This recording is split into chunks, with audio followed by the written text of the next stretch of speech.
Hello, my name is Richard Wade-Martins.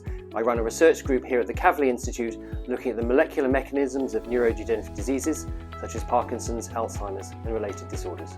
Parkinson's disease is a neurodegenerative disorder in which particular brain cells, those that make the chemical dopamine, die off.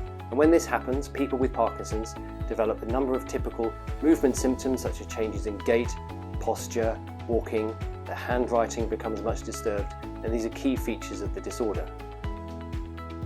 In the Western world, we have an ageing population, and this will lead to increases in neurodegenerative diseases such as Parkinson's. That is why we have to understand why these disorders occur now and how we're going to develop cures for them. One of the key things we're trying to find out is why do dopamine-producing neurons die? What makes them particularly vulnerable? These are really interesting questions and drive a lot of research in our lab.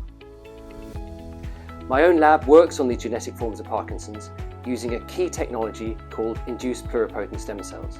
In this work, what we're able to do is to take a small skin biopsy from a Parkinson's patient, turn that skin cell sample into stem cells. Once you've got stem cells, you can generate any cell type you like.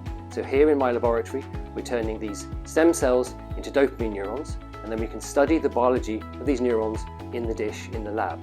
Look at perhaps changes as to how the dopamine neurons function for a Parkinson's patient compared to a control healthy individual. We're now understanding better how those dopamine neurons dysfunction, and that gives us mechanisms that we can try to treat.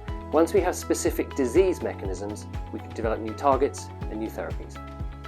So we're very excited about recently moving into the Parkinsons Institute because as an institute, it brings together the biology of the cell, in our case the neuron, with physical sciences, with scientists who work with high powerful microscopes and lasers and physical sciences technology. So we're meeting many of the other Kavli investigators to work out how we can use technologies together to better understand disease. Much of our work is done in really close collaboration and engagement with people with Parkinson's. And we are tremendously grateful for the energy, enthusiasm and support that these patients have given us through the last 10 years working at the Parkinson's Disease Centre here in Oxford.